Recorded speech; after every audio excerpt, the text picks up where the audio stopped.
Eli Guerin had welded holes in hulls open to vacuum, crawled through power conduits full of hissing plasma, and once been mildly electrocuted by a malfunctioning diplomacy drone. None of that prepared him for the moment the door to Bay 6 hissed open, and a tall figure stepped in, dragging what looked like the remains of a once beautiful combat exo-armor behind her like it owed her money. She didn't speak, just stood there, framed by the buzzing overhead fluorescence and the leaking coolant mist from the nearby ventilation pipe that Eli kept meaning to fix. Her armor, well, somebody's armor, possibly post-grenade, was scorched, dented, and missing one shoulder plate entirely. The soldier inside the armor, though, looked largely intact. Silver hair tied back in a severe braid, lean frame, hard posture, and long, elegant ears that twitched just once, betraying what her stoic face didn't. "Nice set," Eli said, eyeing the suit. "Let me guess. You lost a dance-off with a plasma cannon?" She didn't reply, just stepped forward and set the armor on his work table with a metallic clunk, the kind of sound that said, "Don't ask questions," in every language across the sector. Eli gave a low whistle and ran his fingers over a split seam. "Well, you've either got enemies with very large guns or very personal grudges. Either way, this thing's toast." He turned to her, wiping his hands on a rag that had long ago given up on being clean. "Name?" No answer, just those sharp, unreadable eyes. Violet, he thought. Or blue. Hard to tell with the flickering lights. He shrugged. "Right. Silent type. That's cool. I'll just call you, Sarge, no talk until further notice." She blinked slowly. He was almost certain that was sarcasm blinking. As she sat on a bench in the corner of the bay, helmet on her lap, Eli went to work. His hands moved with the kind of fluid confidence that only came from years of fixing things that wanted to stay broken. The armor was Valari. He recognized the intricate fiberflex joints, the embedded quantum mesh. Expensive tech. Too expensive for a grunt. But she wasn't acting like a commander. No barked orders, no posturing, just quiet, patient watching. He liked that. "So," he said, cracking open a panel and narrowly avoiding a spring-loaded spike launcher that hadn't properly disarmed, "what brings a Valerie trooper to this rust bucket? Don't get me wrong, the stalwart Fang has a charming, on-the-edge-of-collapse vibe, but you seem a little high-end." She remained silent. "Ah, secret mission," he said with a knowing nod. "Top secret, galactic importance. Probably involves ancient tech, dangerous relics, and at least one double-crossing ambassador with a monocle." Still nothing. But he saw it, that tiny twitch at the corner of her mouth. Eli grinned and leaned over the armor, torch hissing to life. "Don't worry, no talk. Your secrets are safe. I once dated a woman who claimed to be a retired assassin. Turned out she was just really good at laser tag and bad at commitment." He worked in comfortable silence after that, occasionally muttering to himself, occasionally aiming a one-liner at her direction, just to see if he could crack that calm exterior. She didn't speak, but she stayed. Most soldiers dropped their gear and left. Not her. When he pried out the melted power cell from the chest cavity, he held it up and shook it. "You really should read the fine print before taking one of these into a firefight. May explode if insulted." She actually exhaled through her nose. Almost a laugh. Almost. "You do understand me," he said, dramatically pointing a spanner at her. "My galactic translator's not broken after all." She tilted her head, lips finally parting. "You talk a lot." Eli froze, then broke into a slow grin. "Victory, that's the sound of a wall cracking. Only a matter of time before I hear your life story, favorite breakfast food, and which limb you'd give up for a functioning grav shower." Her face returned to neutral. "You're not what I expected." "Flattering. Most people expect someone taller." She actually smiled. Briefly. It disappeared so fast he almost doubted it happened. But it was there. He dropped the old power cell into a disposal bin, which promptly sparked, smoked, and then exploded with a noise like a coughing droid. Eli didn't even flinch. "That's fine. That's normal. That's just this ship's way of saying good morning." She raised an eyebrow. "Don't worry," he said, waving the smoke away. Only some of the fire suppression systems are broken. You've got a solid 30 seconds before we need to evacuate. As he installed the replacement components, he finally asked, "So what did you expect?" She considered. "Obedience. Deference." Eli looked up, arching a brow. "Yeah, you're not getting either of those here. I already work for a captain who thinks sarcasm is a security breach." I noticed. There was something in her voice, dry, sharp, intelligent. She was watching him, not just observing, but watching, like someone used to reading rooms, not just schematics. That unsettled him more than he let on. He didn't like puzzles, and she was definitely a puzzle. "Your armor's a mess," he said, changing the subject, "but the tech's top tier. Some of this is custom, not standard military issue. You steal this from a noble's private stash?" "No." He paused. Her tone had changed. Not angry, just final. "All right," he said, backing off. "No judgment. I once stole a hoverbike from a guy who owed me 12 credits and crashed it into a noodle stand. We all have our moments. I'm not a thief." "Didn't say you were. You look like someone who earned that suit, with explosions, possibly a duel or two." Her lips twitched again. "I'm not in the habit of dueling humans." "See, now that sounds like a challenge. I'd win, of course, but only because I'd distract you with a smoke bomb and then run screaming." He finished his diagnostics and powered up the suit. It hummed to life, systems flickering green. "There. Should hold together next time you pick a fight with a gunship. Though I'd still recommend not standing directly in front of artillery fire." She stood, shouldering the armor with practiced ease. "Thank you." "No problem," Eli said, wiping grease on his sleeve. "Just don't forget me when you save the galaxy." She stopped in the doorway, looked back. "I won't." And then she was gone, silent again, like she'd never been there. Except she had, and her scent, metal, ozone, something floral and alien, lingered. Eli stood alone in the bay for a moment, staring at the space where she'd stood. Then he looked down at the smoldering disposal bin and sighed. She definitely stole that armor from someone important. The second time she came in, she said nothing. Again. Just stepped through the workshop doors like a ghost who'd gotten bored with haunting and wanted her boots shined. Eli didn't look up at first. He was elbow deep in the disemboweled guts of a fried fusion stabilizer from one of the ship's drop pods, and his mood was somewhere between mildly electrocuted and coffee-deprived existential crisis. He recognized the sound of her steps.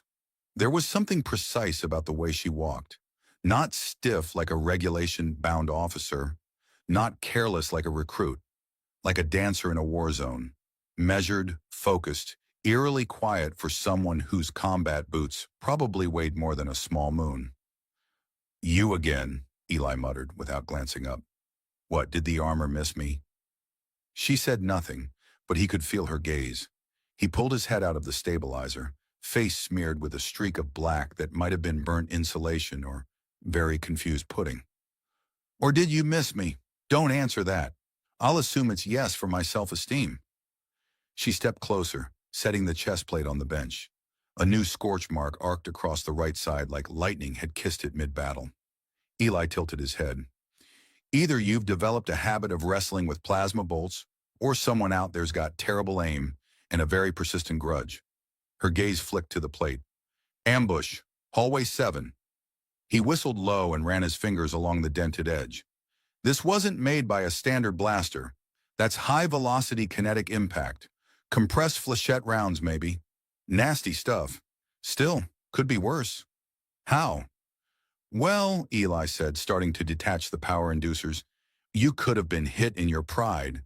Much harder to repair. No tools for that." She sat again. Same bench, same position, as if no time had passed since her last visit. But this time, she was watching him more openly. Not just assessing him, studying him, like she couldn't quite square his voice and his hands with the things he fixed. "You're not Valari," she said at last. Eli raised an eyebrow.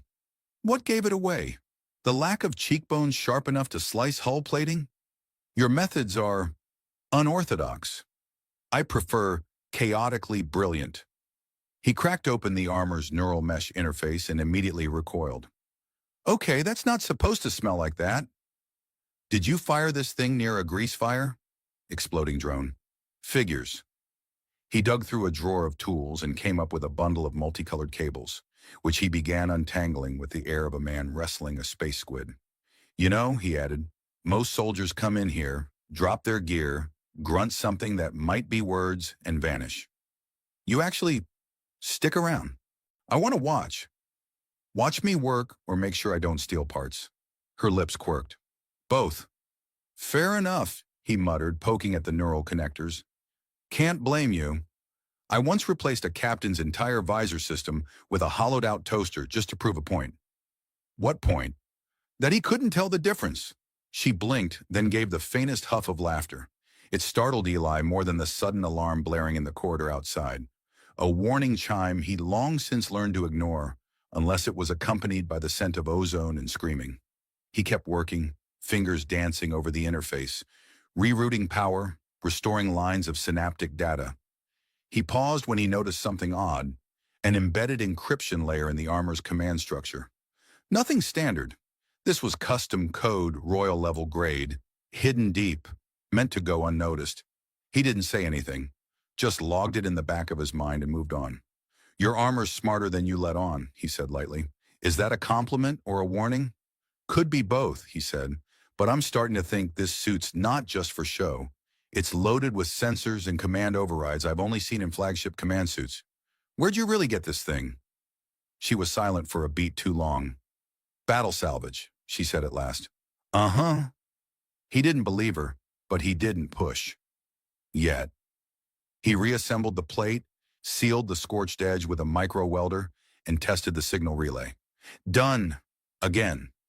At this rate, I'm going to start charging you royalty rates. Her gaze flicked up, sharp. Why royalty? Eli grinned. Because only someone rich enough wouldn't flinch at how many times I've had to fix this thing. She stood and picked up the chest plate, testing the balance. Your work is adequate. Careful, he said, wiping his hands.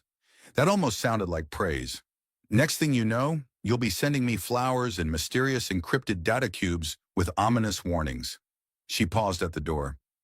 Do you always talk like this? Only when I'm conscious. She lingered. You're different. I'll take that as a compliment. Don't. Then she was gone again, leaving the faint scent of her behind, like ionized air in some kind of alien flower, sharp and strange. Eli stared at the closed door inside. Yep, he muttered. Definitely not just another grunt. That night, he couldn't sleep. The encrypted code in her armor kept scratching at his brain like a cyber rat in a wall panel. So he did what any curious mechanic would do when confronted with a mystery clearly outside his pay grade. He broke into it, slowly, carefully, respectfully, but very much against regulation. He cracked open a mirror image of the armor's AI system and traced the code. It was hidden under layers of false feedback loops and ghost protocols, all designed to look like diagnostics chatter. But beneath it all, a name, a title, Velari lineage seal, House Kalira. Eli sat back in his chair, heart thudding. Princess, he whispered, stunned. Seriously? He looked around the room as if expecting a royal guard to burst in and drag him to the brig. But there was only the quiet hum of the power grid and the occasional pop of a flickering light. Well, he said aloud, that explains the cheekbones. Then after a pause, he added, I should probably stop calling her Sarge No Talk. Eli wasn't staring. He was analyzing. That's what he told himself as the not-so-secret Princess of Velari walked back into Base 6 like she didn't have a galaxy-sized crown tucked into her locker. She carried the leg piece this time, cracked clean through the servo joint, wires frayed like a nervous breakdown in progress. He had questions. So many questions. But he also had a very healthy instinct for self-preservation and a distinct lack of interest in being vaporized by palace security. Let me guess, he said, clearing space on the bench. Another ambush in Hallway 7, or did you pick a fight with the ship's vending unit again? Kalira handed over the damaged armor with no more than a raised eyebrow. Turret malfunction during boarding drill. E-bench, same posture. But she watched him differently now. There was a weight behind her gaze like she was waiting for him to say something. He didn't. Not yet. Instead, he grabbed his plasma torch and poked at the melted servo. Do you guys always design your gear to explode when annoyed? Or is this a special model for high-ranking targets of galactic importance? Nothing. No twitch, no laugh. But her ears, those finely tapered points, moved just a fraction. He grinned. It's okay, you don't have to answer, I already know. You're secretly a circus acrobat doing deep cover work for the Valari elite. Or, hold on, don't tell me. You're a culinary assassin. Kill people with food allergies. I'm not here for amusement, she said. No, Eli said, yanking out a fried power relay. You're here because nobody else on this ship understands Valari tech. Or possibly because you like my face. Her silence was slightly more pointed than usual. He slid the panel open and looked at her over the edge of his toolkit. You ever gonna tell me your name? No. Ah, the mystery continues.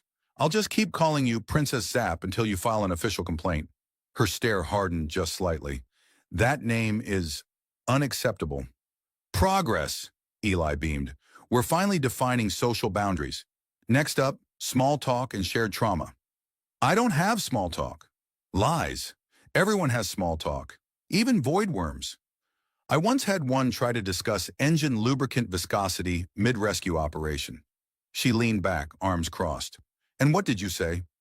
I told it to mind its own business unless it wanted to end up in a sandwich. Her lips did that thing again. The twitch that meant she almost smiled. That counted as a win.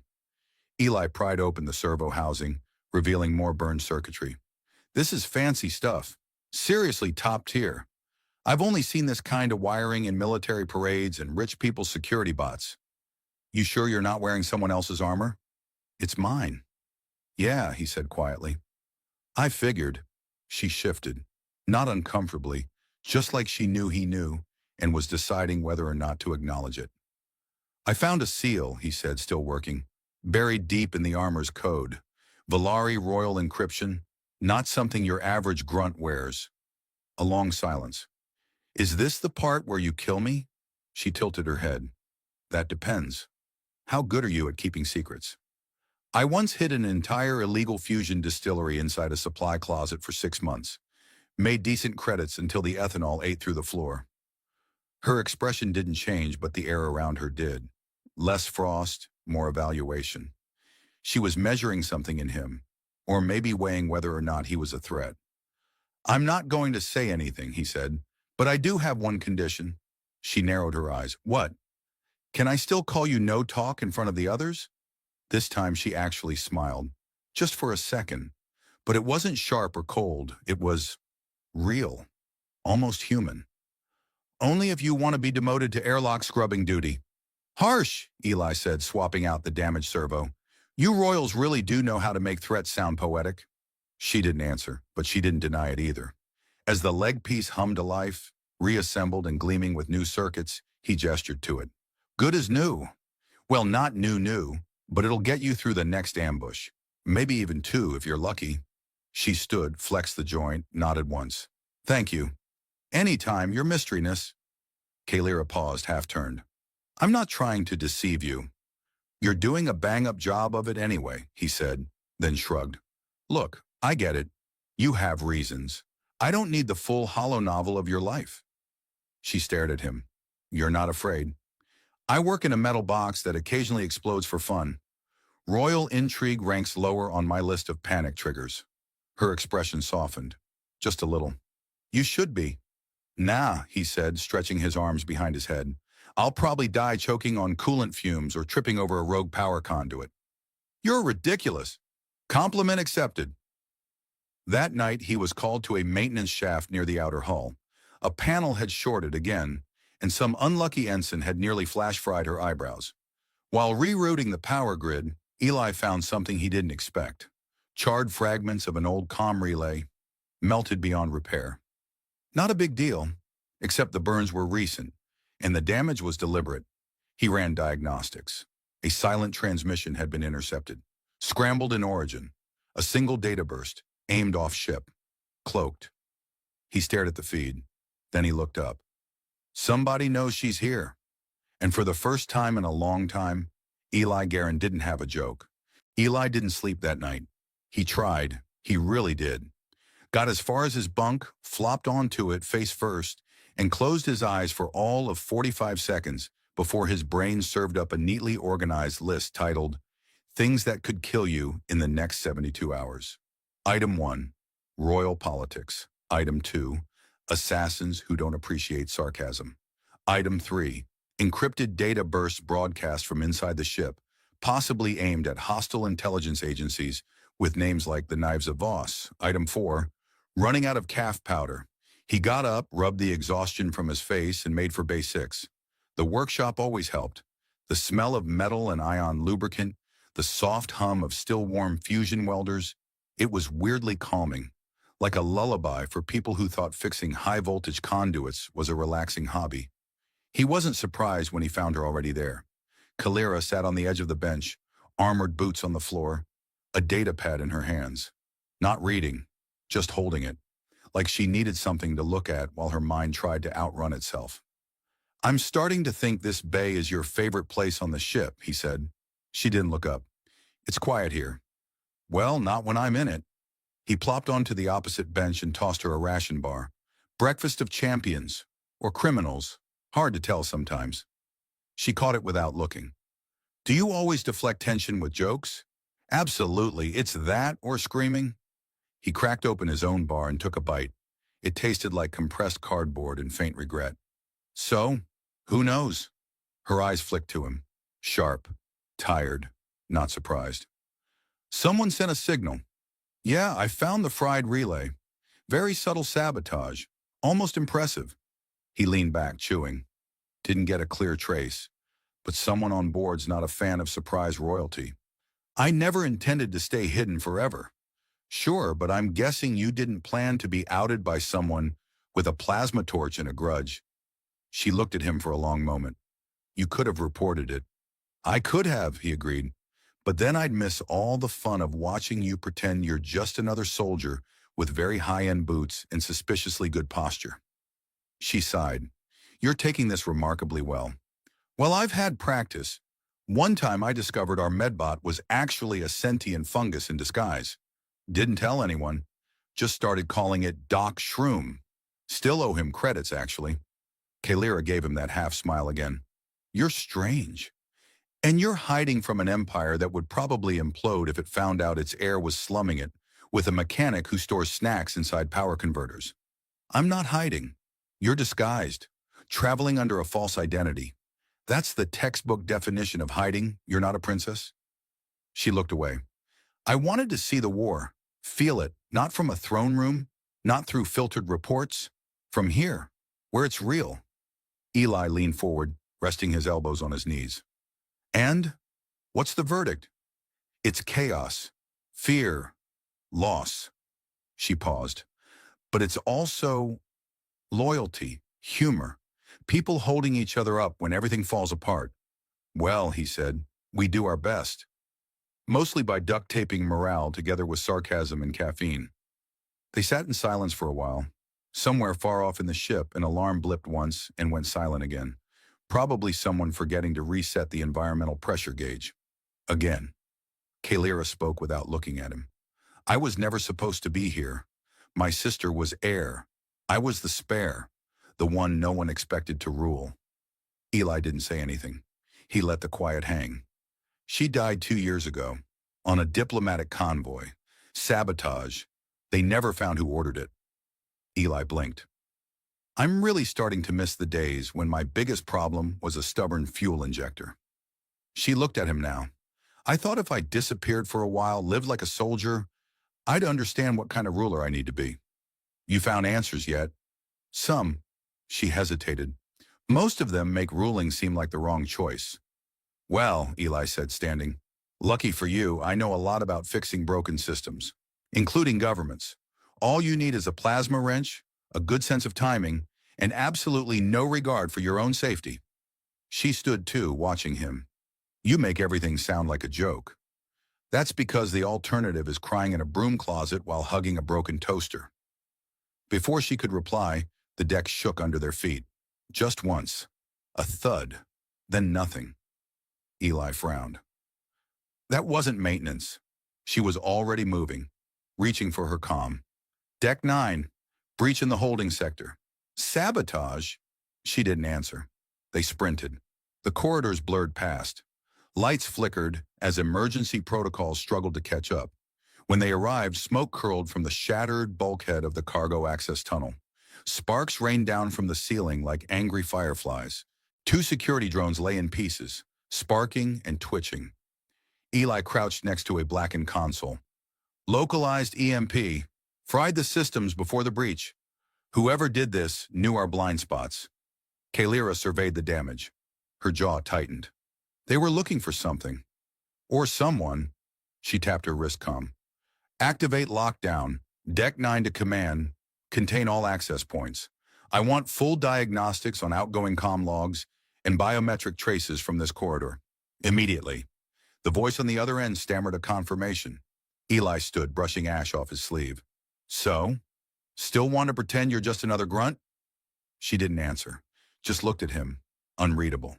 I need to disappear again, she said finally. Go deeper. This ship isn't safe anymore. Where will you go? Where they least expect me. Eli crossed his arms. You're not planning to vanish into a duct system, are you? Because I'll have you know the recyclers down there are very judgmental. You've helped me enough, she said. This isn't your fight. Too late, Eli replied. I'm already in it, and I refuse to let royalty sneak off without at least a dramatic goodbye. She stared. Why? Because I like you, he said. And also, if you die, I'm stuck paying for your armor parts. That stuff's not cheap. That almost smile returned. Then she vanished into the smoke and shadows of the corridor, just as the alarm began wailing across the ship, and every door locked tight with a hiss. Eli was crawling through a maintenance duct when he officially decided he had made a series of increasingly questionable life choices. First mistake, helping a mysterious alien woman fix armor that looked like it belonged in a royal exhibit. Second mistake, discovering she was a princess and deciding not to report it. Third, and arguably most reckless mistake, agreeing to help her fake her own death. He paused in the duct and wiped sweat off his forehead with a sleeve that smelled like burnt capacitors and poor decisions. All I wanted was a quiet posting with minimal explosions, he muttered.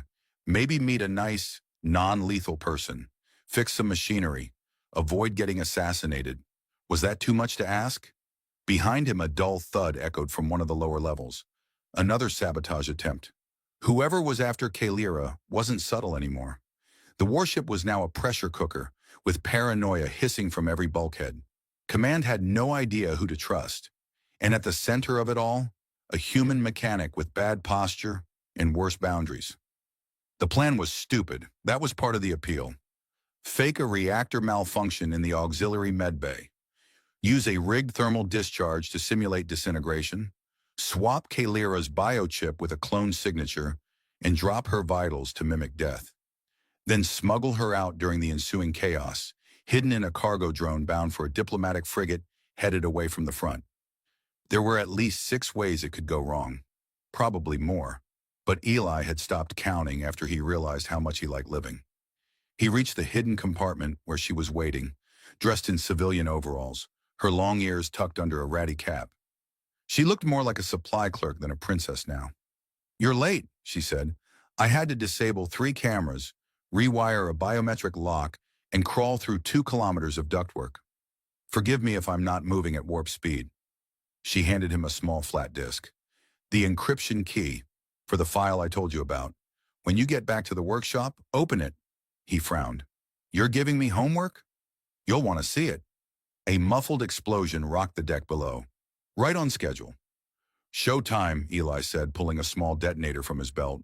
Last chance to back out and settle for a boring life of diplomacy, protocol, and horrifying banquet food.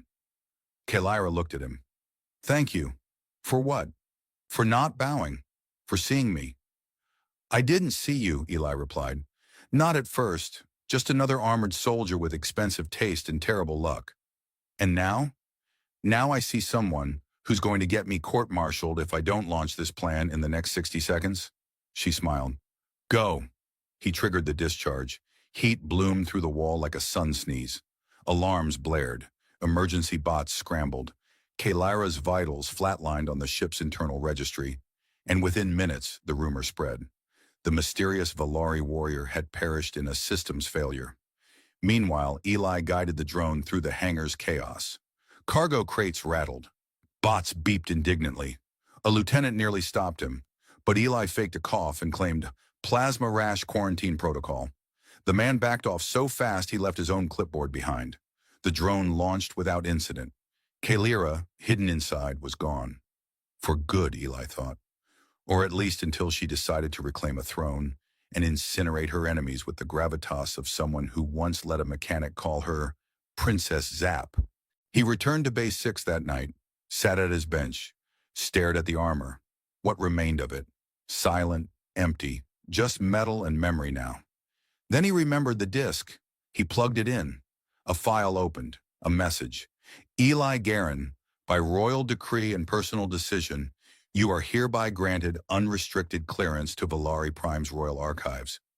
This pass may be revoked at any time, but only if you try to rename another noble spacecraft the Sassy Wrench. Beneath that was a second message, hand-typed. I don't know when I'll return. Maybe I never will. But if I do, I'll find you. You were the only person who spoke to me like I wasn't a symbol, and I liked your stupid jokes, even the bad ones. Especially the bad ones. Eli leaned back in his chair, smiled and exhaled for the first time in what felt like days. 2 weeks later, a courier drone delivered an unsigned package to Base 6. Inside was a bottle of Valari crystal mead, a polished tool engraved with his name in ancient script, and a note. Still not royalty, still watching. He laughed, loud and long. Then he raised the bottle in a silent toast. To the mechanic who didn't kneel, to the princess who didn't run, and to the warship that somehow still hadn't exploded. Yet. The wind crawled across the valley like a half-awake beast, tugging at the fringes of Lirai's robe as she stepped out onto the rust-colored stone. The sky was lavender again, always lavender this time of the cycle, just before the moons twisted into alignment. She didn't bother watching the sky anymore. She'd memorized its tricks long ago.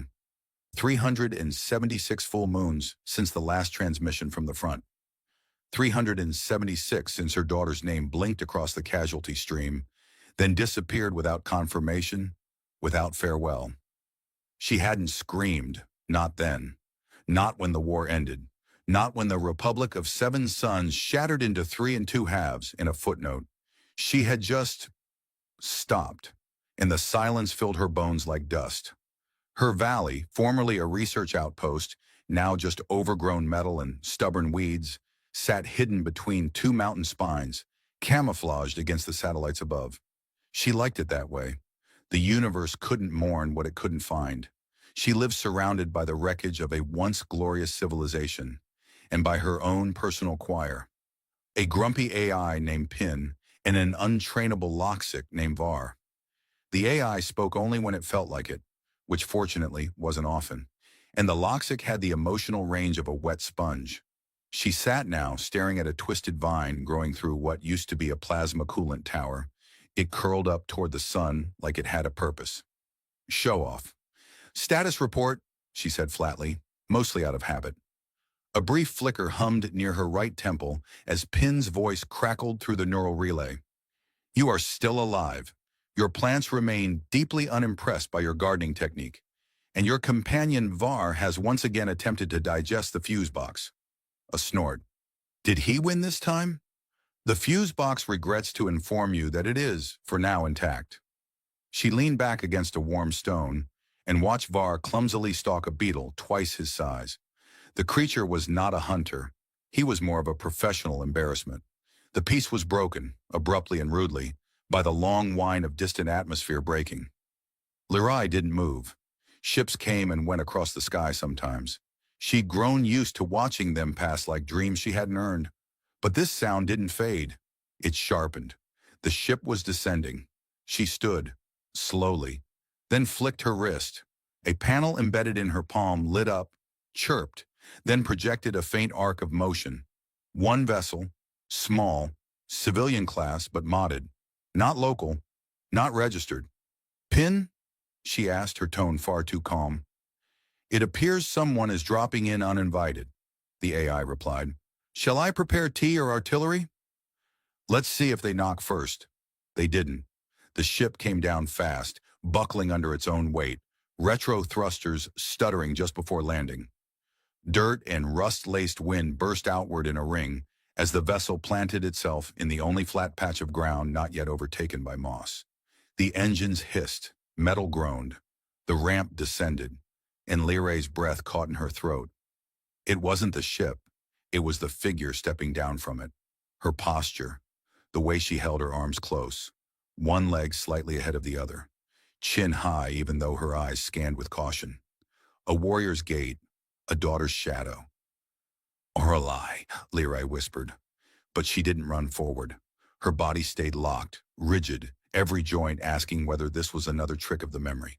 Then came the second figure, clumsy, human, tall, with two long limbs and hair like a bad simulation. He stumbled off the ramp like the ship had betrayed him at the last step, cursed softly, and then slapped the hull. "You said smooth landing," he barked, looking back at the ship like it owed him money. Orelai gave him a sharp look. He shrugged and gave a little wave to Liray. "Hi," he said. "I think you're her mom. Or I really misunderstood the last 2 weeks of telepathic bonding." Liray blinked. "You brought a human?" "Technically, he followed me," Orelai said. Her voice, gods above, her voice hadn't changed. Maybe a little rougher, but still hers. "This is Eli. I also answered to guy who almost died 7 times or walking stomach, depending on mealtime." Liray blinked again. Twice. "And you're alive." Orelai's smile was small and strange. "Takes more than a war to kill me." There was a silence then, a kind of gravity pulling at all three of them. Var sniffed the air, grunted and retreated behind a bush, clearly unimpressed by the newcomers. Pin's voice returned in Leary's ear. "Well, this should be fascinating." Leary took a step forward. "I thought you were dead." "I thought so too for a while." "And him?" Orelai hesitated. "He saved my life. More than once." Eli lifted a hand sheepishly. "And I'm told I make decent soup, which is maybe equally important." Leary narrowed her eyes. "You're not bonded, are you?" "Funny you should ask," he said. "No, it's not," she snapped. Orelai stepped between them. "Mother, we've been through hell. He's earned a seat at the table." Leary exhaled hard through her nose. "Fine, but he's not eating the last of the root berries." "I've earned those." Eli grinned. "I'll trade you for chocolate from Earth. Slightly melted, possibly radioactive." Leary almost smiled. Almost. She turned without another word and started walking back toward the half-collapsed shelter, trusting they'd follow. Her legs were shaking, but she kept her steps even. She didn't trust herself to look back. Not yet. Behind her, Eli whispered, "So should I be scared of her?" Orelai murmured, "She once decapitated a warlord with a stolen dinner tray. What do you think?" "I think I'd like to sit very quietly and not make any sudden moves." Wise man, Leary thought. She stepped into the shadow of the shelter, her mind spinning. Her daughter was alive, and not alone, and tomorrow she would demand answers. But tonight, she would make soup. The soup was terrible. Eli, ever the diplomat, said it had character, which was a kind way of saying it tasted like boiled moss and regret. Leary offered no apology as she stirred it with a long-handled alloy spoon, frowning at the way it clung to the edges of the pot like it had developed emotional attachments. "It's nutrient-dense," she said flatly, ladling the slop into mismatched ceramic bowls. "You'll live." Eli peered into his with the look of a man questioning life choices. "I don't doubt that. I'm just not sure I'll want to." Orelai smirked and nudged him with her elbow, then accepted her own bowl without complaint. She didn't flinch at the smell. Of course she wouldn't. She'd survived worse.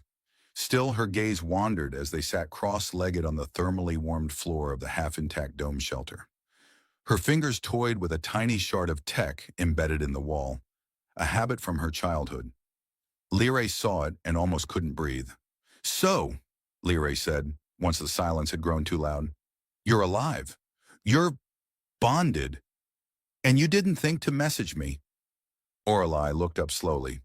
"There was no safe way to contact anyone. We've been running.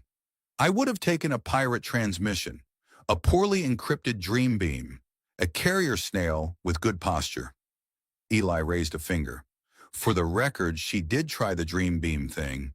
It gave me a nosebleed and convinced a maintenance droid that it was married to her.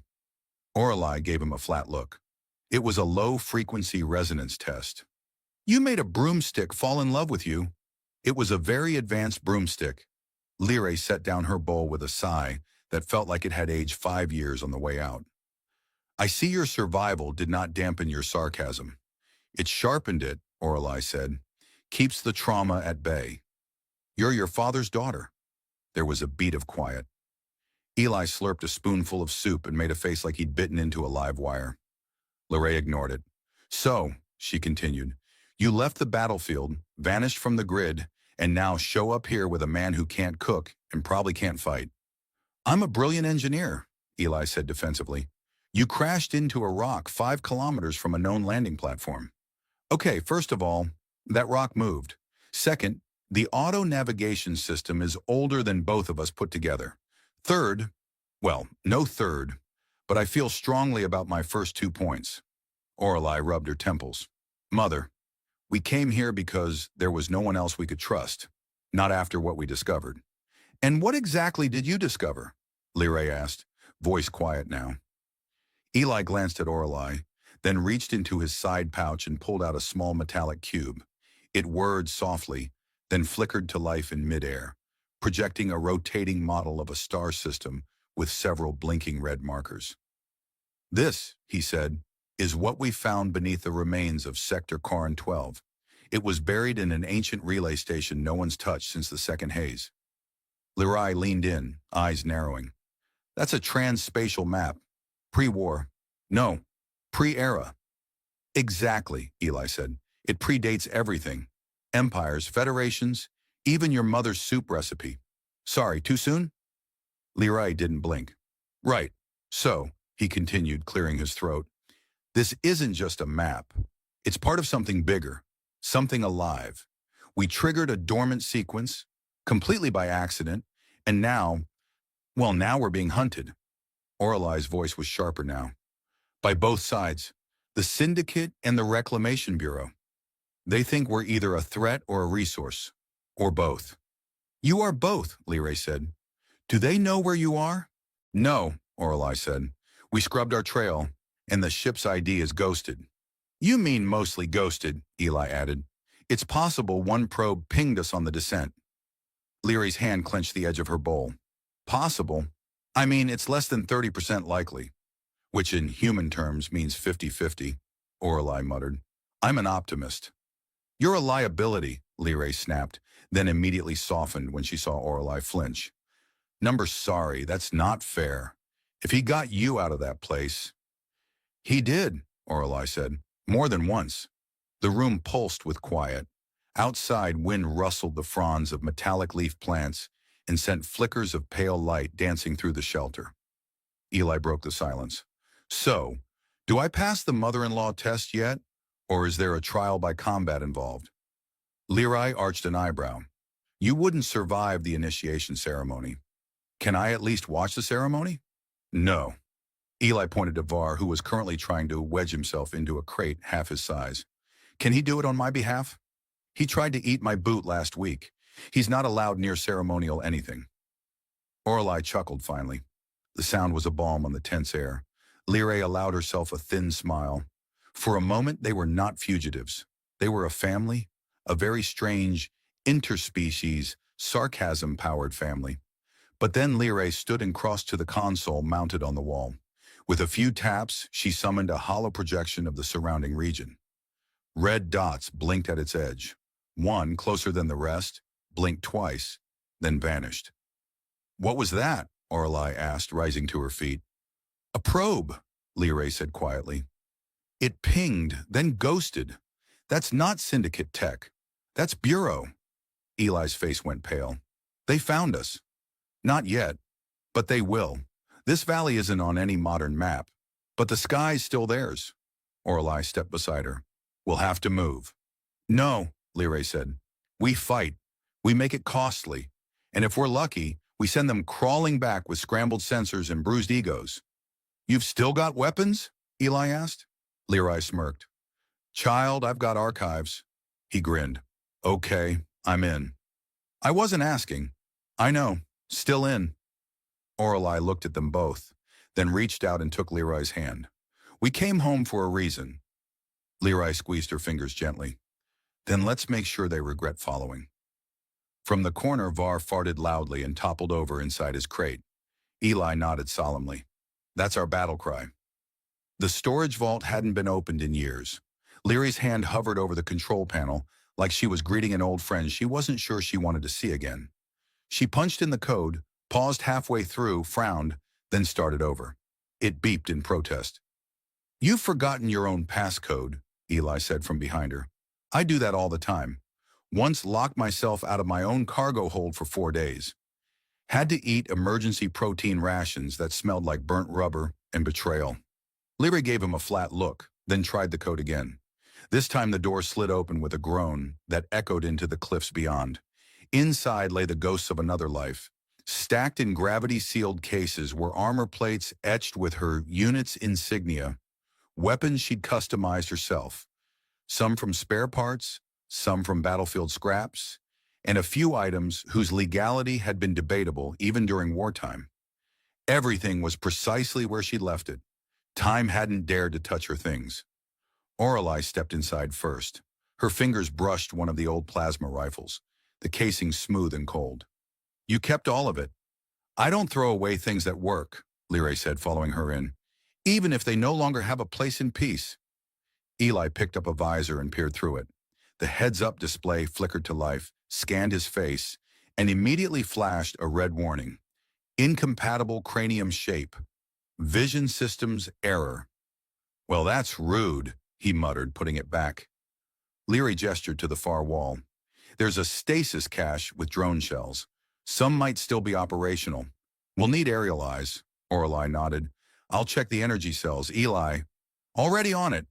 He knelt beside the stasis unit and began prying it open with a multi-tool the size of a small shovel. Let's hope none of these have developed sentience. I'm not emotionally ready to explain my existence to a military drone. Leary smirked slightly and started lifting pieces of her old armor. Her fingers traced the grooves, testing each joint. She found her old chest plate, heavy, worn, unmistakably hers, and began fastening it on without ceremony. Orelai watched her in silence for a moment. You really think we can hold this valley? I think, Leary said, sliding a power cell into a long-barreled rifle, that anyone who tries to take it from us is going to regret their education. Just checking. One of the drone pods cracked open, and a beetle-shaped unit unfolded itself with stiff, creaking joints. It scanned the room, locked onto Eli, and emitted a burst of static. Whoa there, Eli said, raising both hands. I'm one of the good guys. Technically. Mostly. The drone blinked twice, issued a brief buzz that could have meant processing or judging, then scuttled out of the vault toward the cliff's edge. They're still bonded to the command net, Orelai said, checking the next pod. That's one lucky break. I'll take luck over strategy any day, Eli replied. Strategy usually gets me concussed. They worked through the rest of the day, syncing the old systems, reinforcing perimeter sensors, patching aerial feeds. At some point, Eli managed to fall off a rock ledge into a tangle of thorned vines and spent 10 minutes inventing new curse words before Orelai hauled him out. Leroy watched the two of them as the sun dipped lower, casting long shadows across the cliffs. They moved in rhythm, not trained precision, nothing that formal, but something older, messier, real. When Orelai rolled her eyes at Eli, it wasn't dismissal, it was affection. The kind you earn when you've nearly died with someone at your side. By nightfall, the drones had established a rough perimeter. The AI, PIN, was grumpily active again, guiding old network nodes back online with snide commentary. I would like to point out that the last time these nodes were operational, the average galactic intelligence quotient was slightly higher than your pet's, PIN said. Var, currently chewing on a piece of thermal wiring, belched. Eli gave a mock salute. I'll take that as a compliment. From him, anyway. Leary stood at the top of a ridge now, rifle slung across her back, eyes scanning the sky. The stars were bright tonight, clearer than she remembered, but there were shapes moving between them, fast, dark, hard to track. Scouts, Orelai said, stepping beside her. Could be, or just satellites. Eli peered upward, squinting. They're either extremely quiet ships or the galaxy's most aggressive fireflies. We'll know by morning, Leray said. Either they descend or they report back. And if they descend? Orelai asked. Leray smiled, grim and familiar. Then we show them what 2 generations of angry women and 1 confused engineer can do. Eli looked between them. Wait, I'm the confused engineer? You're the only engineer, Orelai said. He looked genuinely hurt. I can be angry too. You cried at a documentary about space whales. They were majestic, Orelai laughed. So did Leray, though hers was quieter. They went back inside the shelter for the night. The wind howled outside, but the warmth of the floor panels and the soft glow of drone status lights made the room feel like a pocket of calm. Eli stared at the ceiling, arms behind his head. You know, I was supposed to work on mining ships. Never imagined I'd end up in a secret valley preparing to fight off ancient enemies with 2 highly dangerous women and a semi-domesticated meatball. Var, curled beside him, snorted. You could have stayed behind, Orelai said from her corner. Sure, he said. Could have taken a nice job on some backwater planet. Lived in a dome. Played cards with retirees. Slowly lost my mind. And instead, he looked toward her, serious now. Instead, I followed you, because you didn't give up. Not when everything else fell apart. Orelai said nothing. She just nodded once, then lay back and closed her eyes. Leray, sitting nearest the entrance, listened to the wind change. There was a new current in it. A different hum. Above them, in orbit, something had begun moving. But for tonight, they would rest. Tomorrow would demand all their strength, and probably a better breakfast. The morning began with a scream. Not a human scream. Not an alien one either. It came from Pin's vocal module, which had decided that emitting a sudden 130 decibel alarm at sunrise was a productive way to say, incoming surveillance craft detected. Eli fell off his cot. Orelai rolled instinctively and had a knife in hand before her eyes even opened. Leray didn't move. She simply opened one eye and muttered, Lower the volume, Pin, or I will disassemble your logic core and rewire you to play children's music. The alarm cut off mid-wail. Pin sniffed. As always, your threats are as outdated as your culinary preferences. Surveillance drone approaching at subsonic glide. 3 minutes until overhead pass. Recommend camouflage protocols, or as Eli would put it, everybody hide. Hey, Eli said, untangling himself from his blanket. That's an effective strategy in at least 4 languages. 5 if you count screaming, Orelai added. They moved quickly. Leray toggled the reflective shielding over the shelter and activated the passive dampeners.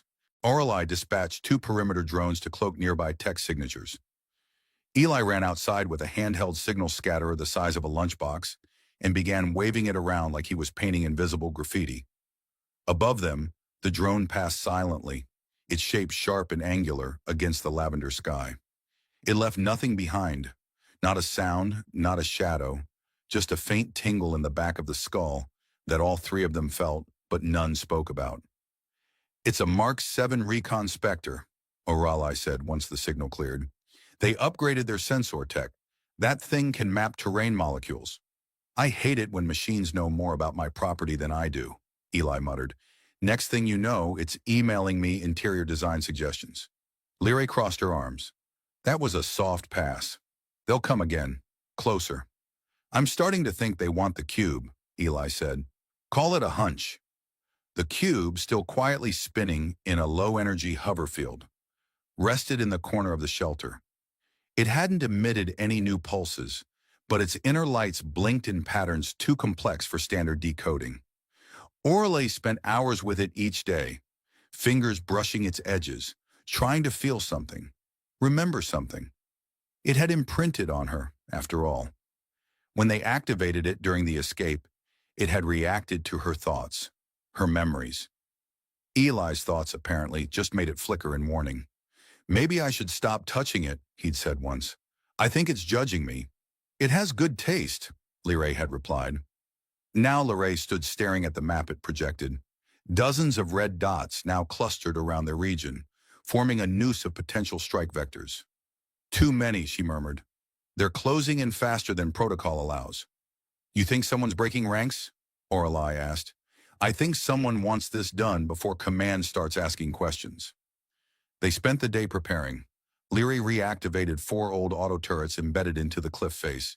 They still purred when they locked onto targets, though one made a noise like it had the hiccups. Could be worse, Eli said, watching it shudder into position.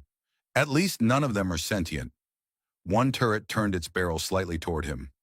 Right? It paused, then turned away.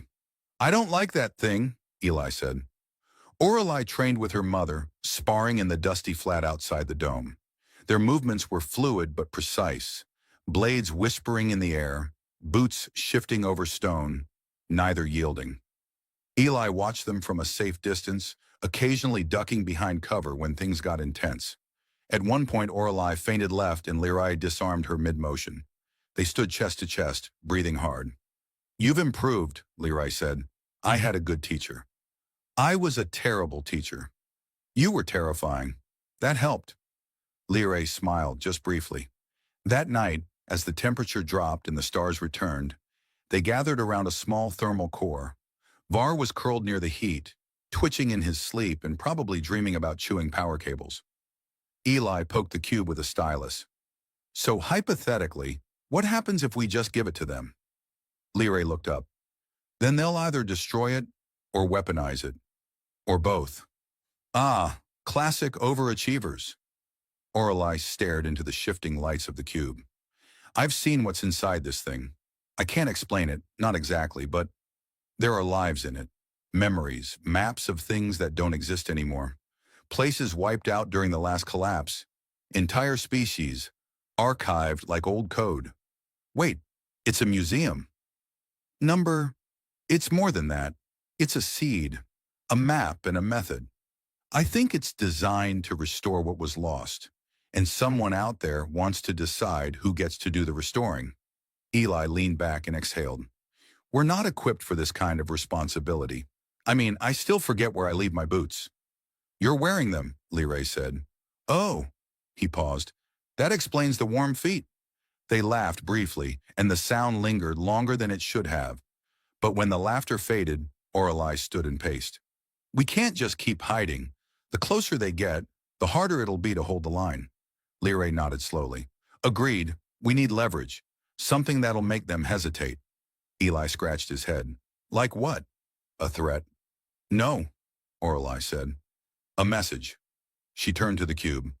I can connect to it again. Broadcast what we found. Show the galaxy what's really at stake. Eli stood. Are you sure? Last time you linked with it, you passed out for 2 hours and claimed a moth was your grandmother. She had good advice. You also said she told you to eat more dirt. It was spiritual dirt. Leary pinched the bridge of her nose. Are you two always like this? Only when we're awake, they replied in unison. Orelai placed her hands on the cube. It hummed in recognition. Light flared, subtle but pulsing. Eli immediately scrambled for the scanner, calibrating waveforms. Leary watched, hand on her sidearm. Images flickered, fragments of alien cities, floating biospheres, collapsed stars reverse spinning, life forms with too many eyes and not enough bones. Orelai's voice echoed, not from her mouth, but from the cube itself. They tried to burn the past, but the past remembers, and it will bloom again.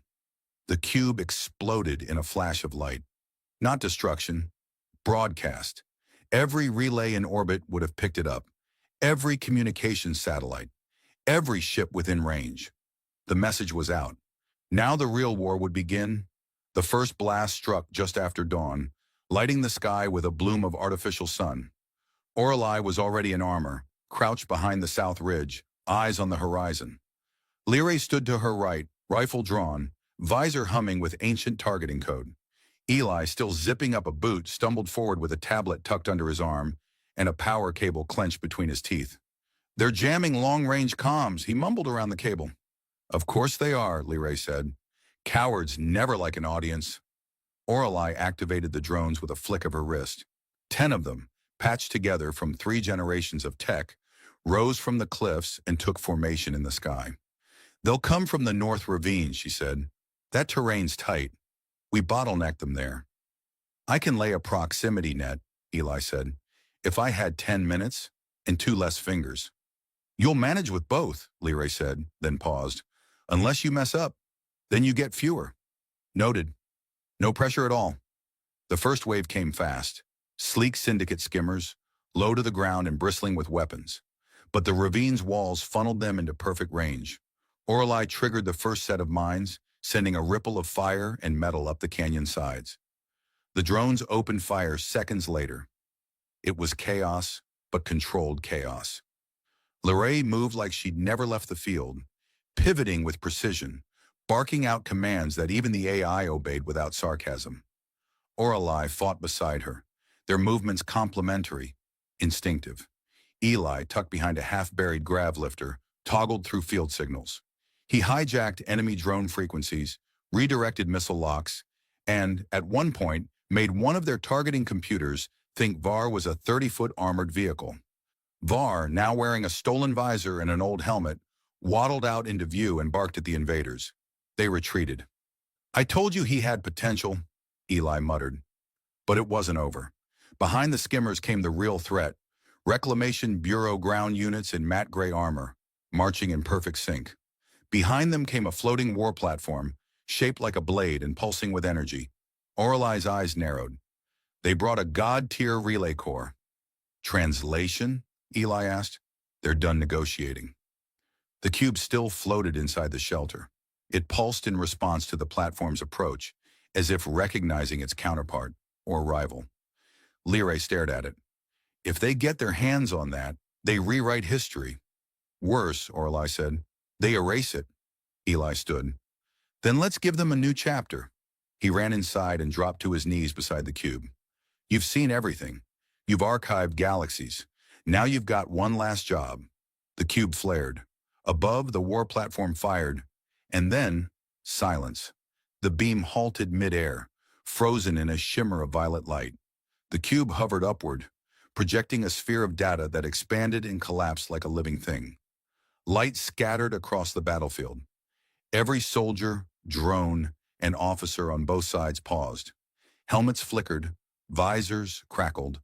The cube wasn't just broadcasting now, it was showing them. Memories. Not just archives. Experiences. Entire histories layered together. Worlds lost. Cultures extinguished. Languages silenced. Orelai's memories. Liray's battles. Eli's stubbornness. Var's attempts to eat a boot. The war stopped. Literally.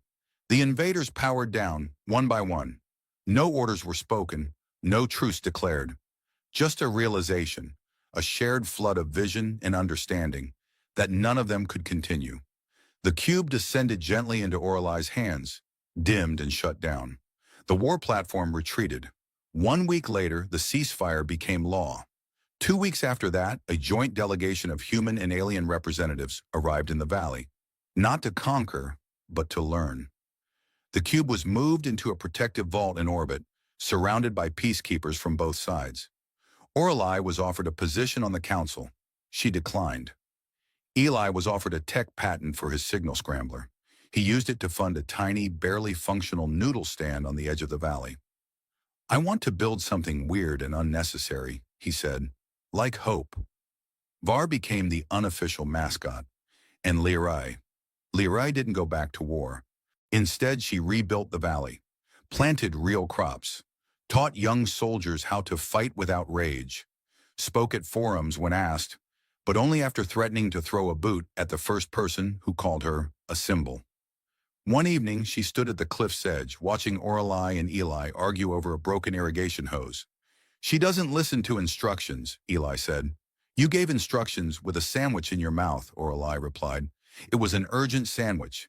Liray smiled just a little. Orelai turned to her. You okay? I'm still deciding. A pause. Do you miss it? Orelai asked. The fight? Liray thought for a moment. I think I just missed this. Her daughter. A life that wasn't built on endings. A human who didn't know when to quit. A pet that may or may not be evolving language. She turned away from the cliff toward the light, and for the first time in decades, Liray felt something she almost didn't recognize. Beginning.